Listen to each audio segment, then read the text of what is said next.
This is the first recording of my learner who is in grade 4. A Cake for Kate by Greta, Laura, and Kajong. Kate was turning 10, but she was not happy. Birthdays were ordinary days for her. She never had a birthday party. She never had a cake on her birthday, but she wished she could have one. After school, she would stand near the gate to sell rice cake that her mother made one late afternoon. Kate saw a big box on one of the bench. She picked it up and opened it. There were glasses, spoons, and forks. There were also bags of wrist watches and bag of marble, chocolate combs, and some dresses. She closed the big box. She brought it to the principal of the office. The next day, Mrs. Bassa, the school principal, and a lady came to Kate's class. The lady was Mr. Salas, the owner of the box. Mrs. Bassa looked for Kate and told Mr. Salas how Kate found the big box.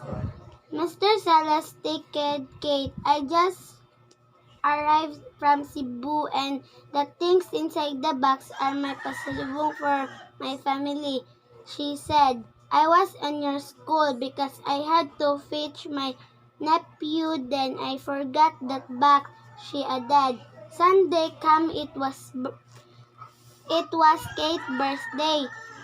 After attending Mass, Kate and her mother went home.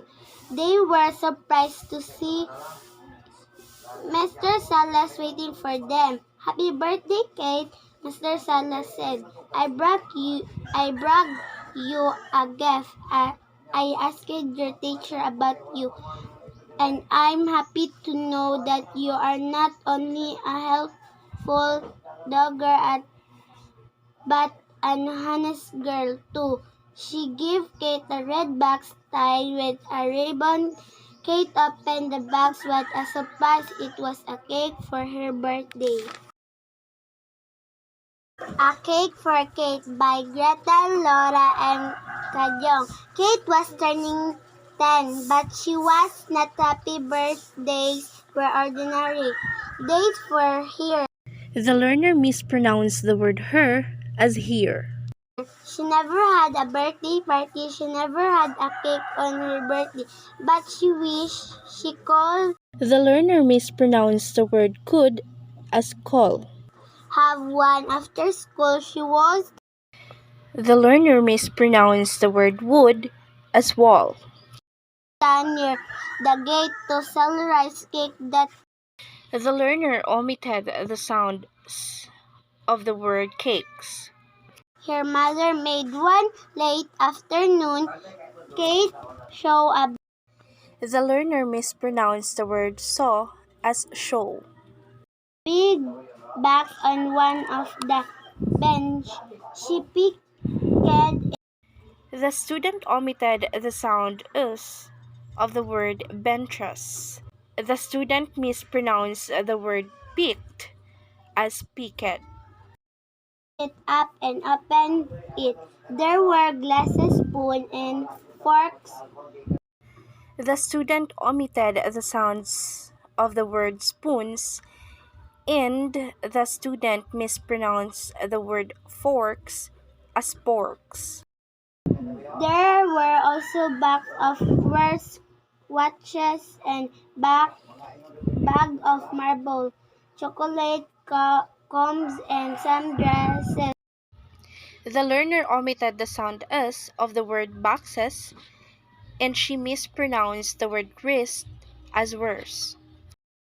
The learner inserted the word and omitted the word a. The learner initially mispronounced the word bag as back, and she successfully corrected herself for the word bag. The learner omitted the sound s of the word marbles and chocolates. She closed the big bag. The learner initially omitted the word big and successfully corrected herself and completed the sentence as for big box. She brought it to the principal of the office. The learner mispronounced the word brought as brought. The learner omitted the sound s for the principals and repeated the word office. The next day, Mrs. Bassa, the school principal, and The learner repeated the words the next day and mispronounced the word Mr. as Mrs. a lady came to Kate. The learner mispronounced the word came as come, and the learner omitted the sound s for the word Kate's. Class. The lady was Mr. Salas, the owner of the box. The learner mispronounced the word the as de and the word lady as lady. The learner mispronounced the word Mrs. as Mr. And instead of box, she mispronounced it as buck. Mrs. Bassa looked for Kate and he told Miss, Mr. Salas how Kate found the big bus. The learner mispronounced the word Mr. as Mrs. and the word looked as looked. The learner omitted the word he and successfully corrected herself as he told. The learner initially pronounced Mrs. as Miss and unsuccessfully corrected herself with the second attempt of Mr. Mr. Salas taked Kate. The learner mispronounced the word thanked as taken. I just arrived from Cebu and the things inside the box are my pasalubong for my family. She said, I was in your school because I had to fetch my nephew, then I forgot that box, she added.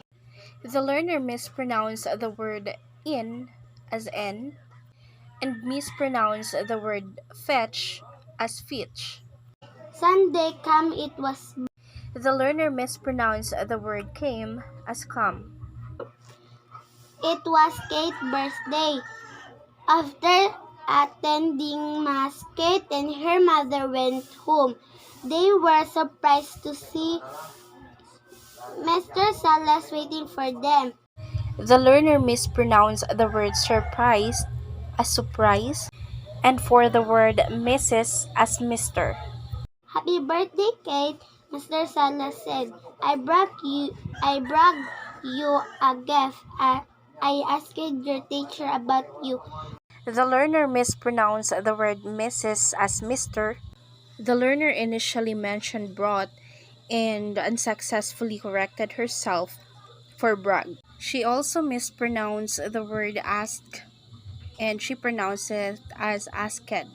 And I'm happy to know that you are not only a helpful dogger but an honest girl too. The learner mispronounced the word daughter as dogger. The learner replaced the word bat to at and successfully corrected herself for the second attempt. The learner mispronounced the word honest as Hannes. She gave Kate a red box tied with a ribbon. The learner mispronounced the word gave as give, and she omitted the sound d for the word tied. Kate opened the box with a surprise. She mispronounced the word surprise as surprise. It was a cake for her birthday.